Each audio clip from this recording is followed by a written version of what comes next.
My only actual memories of JFK when he was alive were very serious talks that he gave on television.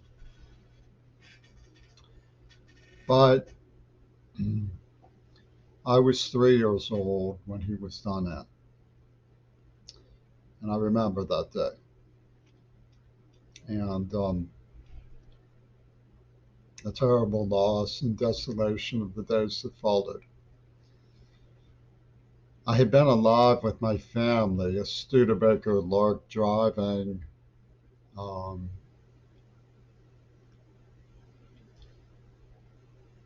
50s family from the Midwest, whose father had served as an important lieutenant in the Navy during World War II and was an educator acquainted with Eisenhower personally, who I had heard many times talk at length about high minded and important matters. He explained to me World War II. I even recall wondering and questioning him how they knew for sure that Hitler was dead if they didn't find his body.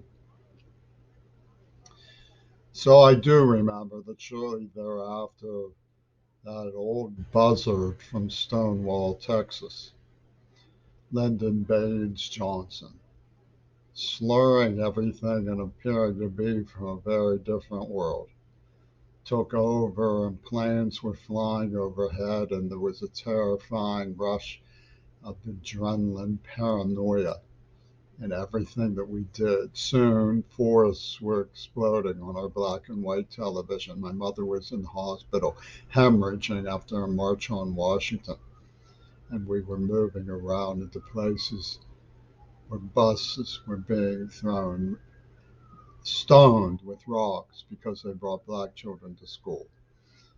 And I, thinking people would listen to me, gave a speech in sixth grade about Shirley Chisholm, only to be dragged through glass and brutally and horrifyingly battered. I have memories of sadistic, troubling, sad, gut wrenching things that were done to taunt black students with whom I sympathized. And soon I was being treated to even worse myself. It seemed like chaos. Students were overturning buses. They were overturning cars, I mean, and lighting them on fire. They, the unspeakable things that were done to me seemed to come from another dimension. It left me deaf, comatonic, and in shock for the rest of my life to this very day. But the Vietnam War has a history that doesn't include my abuse. And in fact, Jim Marrs talks about a dizzying, bewildering matrix of events that were taking place all over the world that were relevant to that day in Dealey Plaza. There are a civil rights movement history that is now a genre with which someone like me can't be expected to tamper, but only to recite. And it was still something of a killdozer when it came over my dislocation. So, to put the matrix into detail without having my peers come unglued, I'll briefly explain that I didn't realize the letters I was receiving from a little girl who was Israeli could have anything to do with the severity of the violent crime that was befalling me. Never connected them till much, much later. I thought I was a victim of random violence and it was only me. On the rare occasions where it crossed my mind that something seemed to be too contrived, I couldn't understand how it was being done. I felt the best thing to do was to try to get somewhere safely where I could try to piece it together and work it out. This accounted for dramatic incidents like my hitchhiking to St. Louis just to hear a musician I admired play, which was taken to such a disturbing degree for horse shit that it's almost unworthy to say anything anymore about it. The Vietnam War was crystal clear to me as being wrong. And in hindsight, as they like to say, some things become clearer. I'd like to interject something that was missing, a major missing piece about the Vietnam War when I was a child, because I did read veteran accounts that are no longer available. Obscure books, magazines, circulars, flyers at peace marches. I understood that something terrible was being testified to by men who had fought there and come home to form Vietnam veterans against the war. Some of them spoke of such incredible barbarism that there was no mistaking it. The war was an outrage. But what I didn't know, even when I came across the My Lai massacre photographs in the grass at Flagstaff Hill at the Mother's Day Rally for Peace,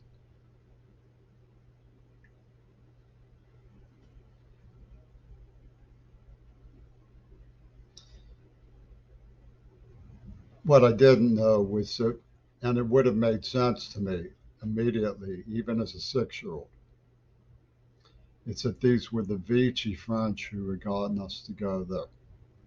They were allies of the Japanese in World War II.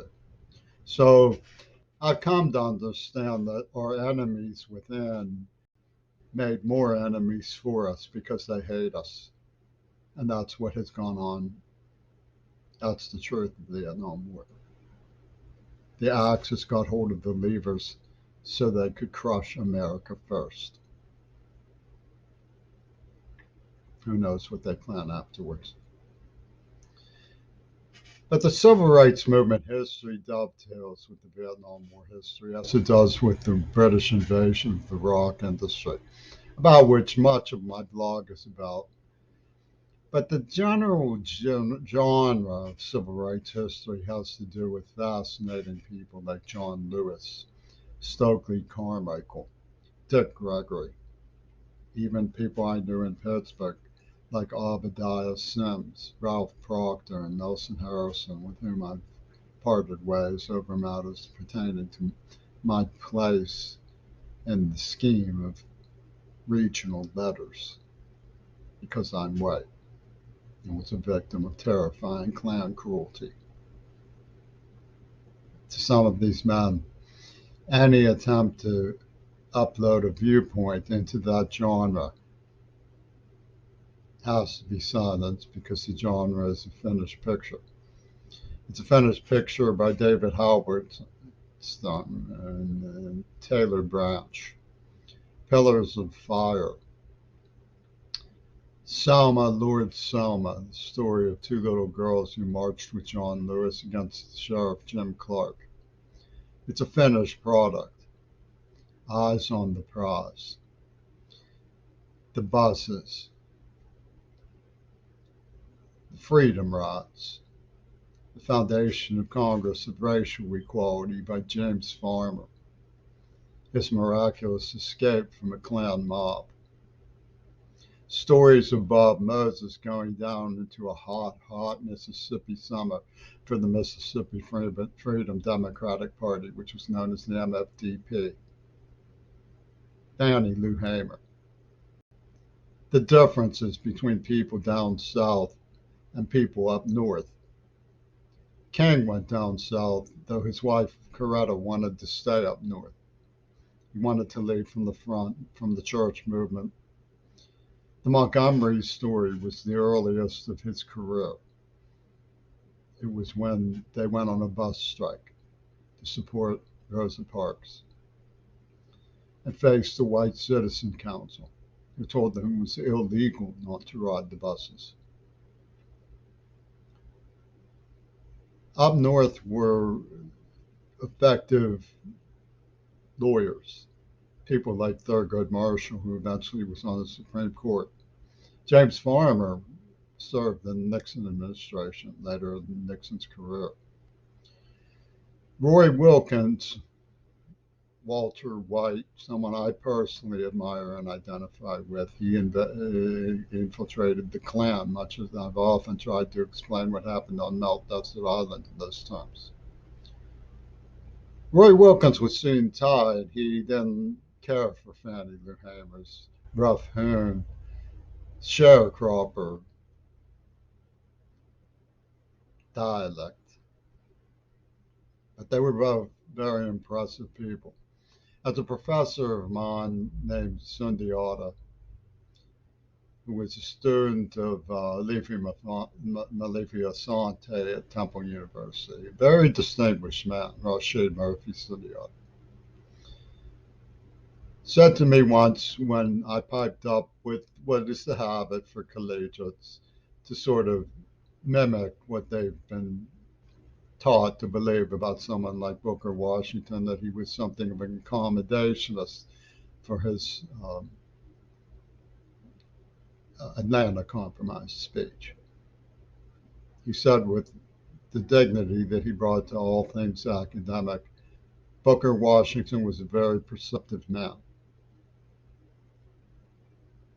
I made it a point to keep that in mind whenever I read things about or by Booker T. Washington, who founded the Tuskegee Institute and gave us many benefits.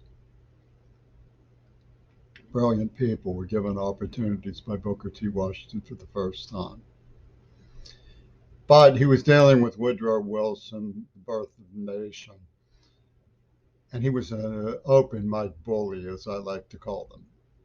So the Niagara movement had to go up to Niagara Falls, men like W.E.B. Du Bois and the women who were investigating lynching. And they met in Niagara to escape his spas. And they formed the National Alliance for the Advancement of Colored People. The NAACP was originally called the Niagara Movement. Things became very foundational in those days, in the early days of the 20th century. W.B. Du Bois is best known for being the first black man to graduate from Harvard, and for his major contribution to the souls of black folk. But to me, as a poet, I will always admire him for the Song of the Smoke. I am the Smoke King. I am black. Anybody who knows me can see why I love that poem so much. I've read it many times. It's definitely in the groove.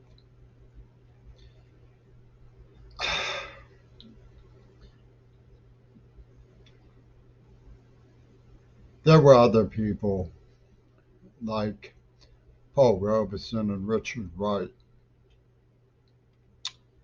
whose talents and abilities and accomplishments smothered for anybody who, with any aptitude and honesty when it comes to reflection, even if they were criminal with lack of sincerity, distorted beyond all recognition with bigotry, smothered the idea of Negro inferiority forever. Richard Wright is a fascinating writer, a brilliant mind. He delved into perplexities that few dared travel even to dream, and brought back lucidity. He was a true fountainhead.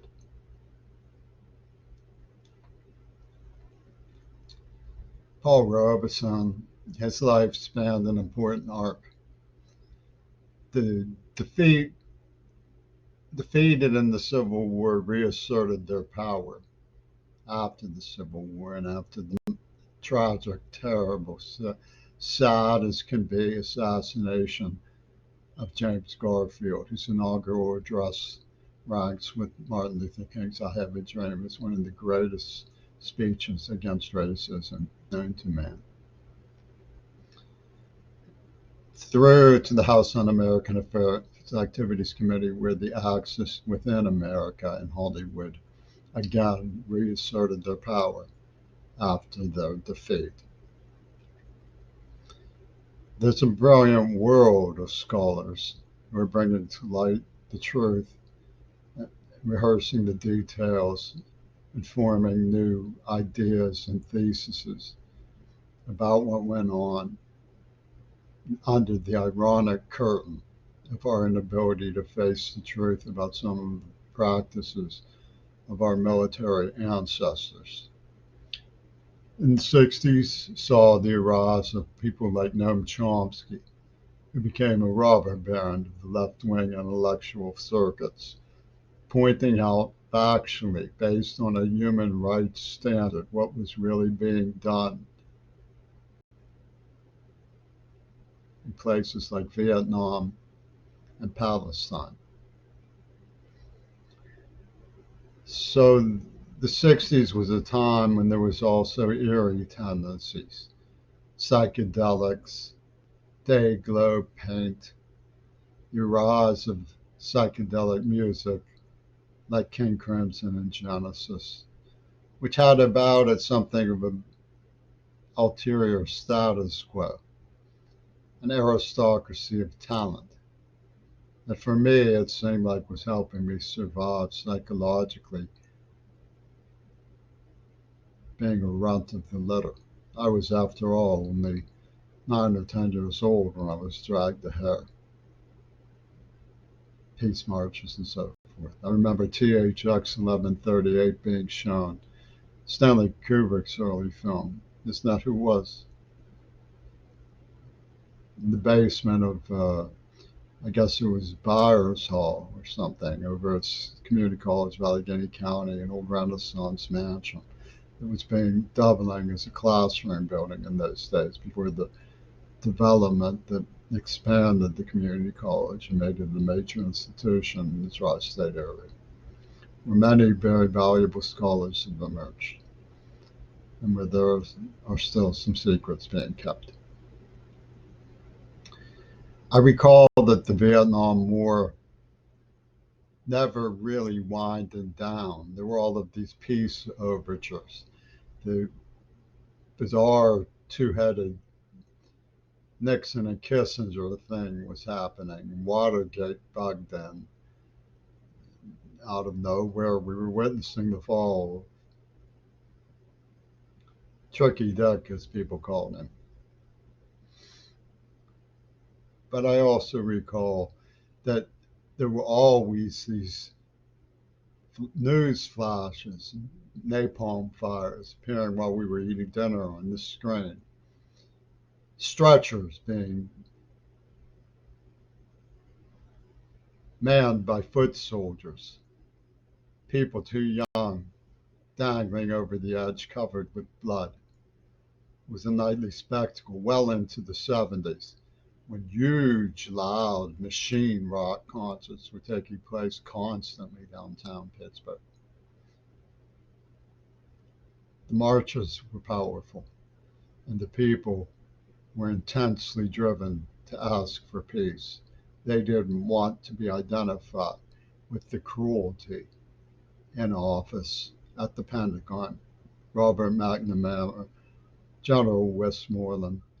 These men were of an age that seemed to come from somewhere that everyone just wanted stopped. And finally, with that terrible, terrible spectacle on an antenna UHF TV of men, women, and children clawing at each other and dangling from the skates of a helicopter evacuating from Saigon. For us, it was over. And Nixon resigned. And Gerald Ford pardoned him. I still recall seeing him discussing something like maybe his Christmas Day bombing of Cambodia, which dwarfs what Russia pulled in the Ukraine.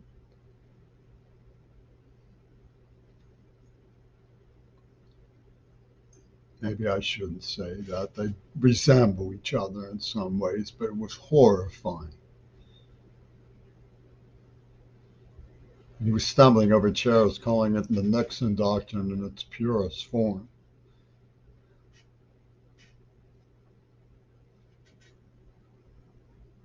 What all went on behind the scenes with Ehrlichman and Oliver North and Ronald Reagan and that gargoyle Henry Kissinger who met with Putin for some godforsaken reason.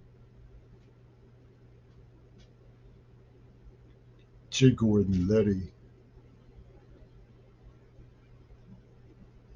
And emerging from the bellows of this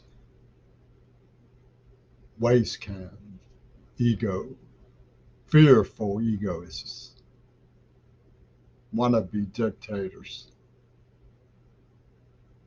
comes eventually the sad sound and fury of trumpeting. Well, it wasn't just the 60s, is my point. It was the early 70s. And Vietnam never went away. There was, after the war, there were all of these movies. And they weren't the sort of redeeming movies that came out after World War II, like Night of the Generals and Where Eagles Dare. There were punches in the face to America's pretense of dignity. They were exactly what the axis within the axis of Hollywood wanted to sell. The whole reason they started the war was to get a backlash of hatred directed at the United States of America. I remember JFK, not for his wit and his humor, which was considerable because I didn't know very much about him, but for his steady embrace of the ethical dimension of reality that I thought was the meaning of this country when I was a child. I don't want to believe I'm wrong about that.